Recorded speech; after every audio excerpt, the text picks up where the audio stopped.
Assalamualaikum warahmatullahi wabarakatuh. Halo Spensivers, bagaimana kabarnya kalian pagi ini? Semoga semuanya dalam kondisi sehat walafiat ya.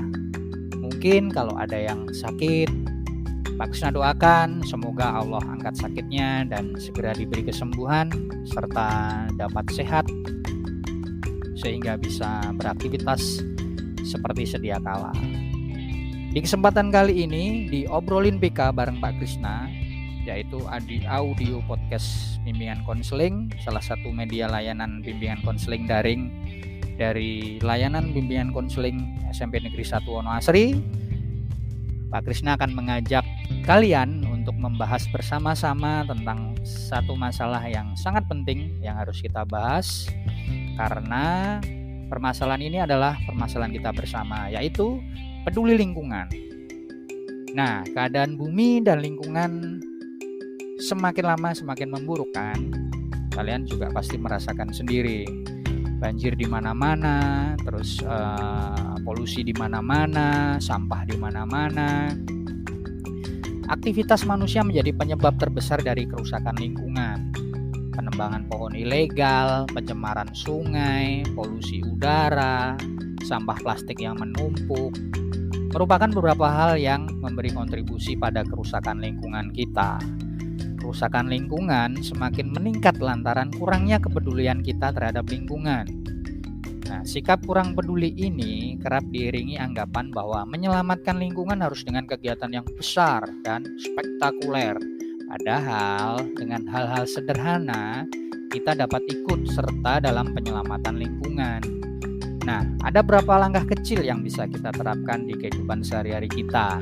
Dengan langkah-langkah kecil ini dan sederhana pastinya, jika dilakukan terus-menerus dan konsisten, bisa memberikan dampak baik bagi lingkungan, terutama di lingkungan sekitar kita ini. Nah, apa saja hal-hal atau langkah-langkah kecil yang harus kita lakukan? Yang pertama adalah membawa botol air minum sendiri. Kebiasaan membeli air minum kemasan menghasilkan sampah plastik. Nah, plastik merupakan sampah yang sulit terurai. Sampah plastik memerlukan waktu antara 100 sampai 500 tahun penguraian. Nah, bayangkan sendiri ya. Artinya selama itu sampah plastik akan mencemari lingkungan. Jika satu orang tiap hari membeli satu botol air minum plastik, dalam sebulan akan menghasilkan 30 botol plastik. Dan jika hal itu dilakukan oleh 100 orang tiap harinya, bayangkan betapa banyaknya sampah plastik di lingkungan kita. Nah, membawa botol air minum sendiri menjadi langkah bijak mengatasi sampah plastik. Selain peduli lingkungan, tentunya lebih hemat. Jika pengeluaran untuk satu air minum kemasan itu harganya Rp3.000 tiap hari, dalam sebulan bisa menghemat pengeluaran air minum sebesar Rp90.000. Sekarang botol air minum banyak dijual di pasaran dengan berbagai bentuk dan ukuran yang menarik, yang tentunya yang sesuai dengan selera kita masing-masing. Kemudian yang kedua adalah membawa tas belanja pada saat kita belanja di pusat perbelanjaan. Nah, sama halnya dengan botol air minum kemasan nih, tas belanja yang sering digunakan adalah tas kresek atau plastik. Pedagang-pedagang sering membonuskan tas kresek kepada pembeli. Nah, sejak beberapa waktu yang lalu, pemerintah menetapkan kebijakan kantong plastik berbayar di minimarket sebesar Rp200.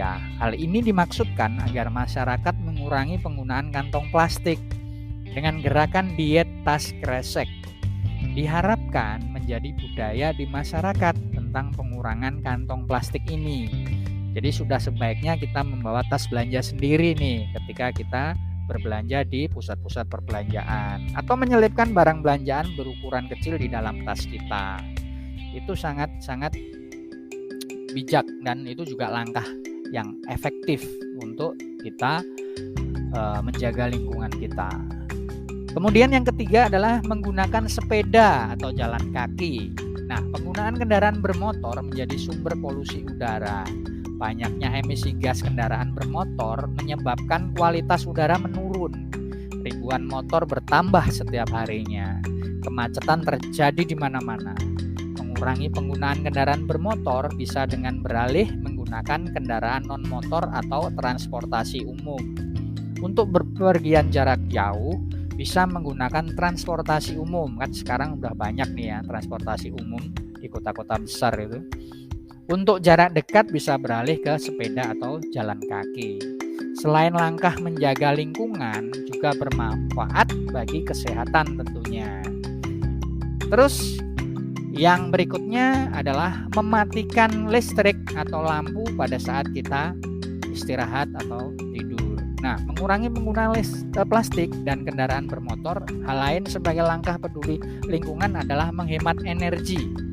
Nah, menghemat energi di sini salah satu contohnya adalah mematikan lampu atau listrik jika sudah tidak ada aktivitas, misalkan pada saat malam atau juga pada saat ketika siang hari ketika kita sudah tidak memerlukan lagi, ya kita segera mematikan listrik. Jadi jangan sampai kita boros listrik. Seperti saat tidur, selain menghemat energi, tidur tanpa nyala lampu membuat mata kita beristirahat dengan maksimal dan baik. Mungkin ada beberapa orang ini yang tidak terbiasa dengan tidur tanpa lampu, namun ada baiknya mencoba menerapkan sebagai langkah kecil untuk peduli terhadap lingkungan dengan cara mematikan lampu saat istirahat atau saat tidur. Kemudian yang kelima, sediakan lahan untuk tanaman. Nah, ini bagi yang mungkin hobi bercocok tanam, tapi yang tidak hobi pun sebenarnya kita juga harus peduli ya dengan menyediakan lahan khusus untuk tanaman di tempat tinggal kita. Misalkan membuat taman khusus nih atau membuat lahan khusus. Tumbuhan kan menyerap karbon dioksida dan menghasilkan oksigen. Nah, mengisi pekarangan rumah dengan tumbuhan tidak hanya bermanfaat untuk lingkungan tetapi juga bermanfaat untuk kita, misalnya tanaman obat-obatan, sayuran, atau buah-buahan. Jika ingin mendapatkan hasilnya, kan lumayan tuh bisa dijual. Namun tanaman hias juga tidak kalah menarik nih untuk dilihat. Selain sayuran dan buah-buahan atau tanaman obat-obatan tadi, tanaman hias juga bisa dibuat alternatif. Bagi yang tidak memiliki pekarangan bisa menaruh di pot-pot kecil atau polybag kecil gitu. Bisa juga kalau kita tidak punya lahan bisa dipasang atau digantungkan di tembok-tembok rumah kita. Itu sangat-sangat efektif untuk menjaga lingkungan kita tetap asri, tetap indah, tetap hijau. Nah, itu adalah beberapa langkah-langkah kecil yang sangat efektif yang bisa kita lakukan. Jangan menunggu sekarang atau tidak sama sekali. Kalau bukan kita, siapa lagi? Kalau tidak sekarang, kapan lagi? Saya kira itu saja yang bisa Pak Krishna sampaikan berkaitan dengan materi peduli lingkungan. Semoga bermanfaat untuk kita ke depannya dan jangan lupa tetap jaga kesehatan, tetap patuhi protokol kesehatan. Saya tutup, wabillahi taufik wal hidayah, waridho walinayah. Wassalamualaikum warahmatullahi wabarakatuh. Tetap semangat, terus belajar.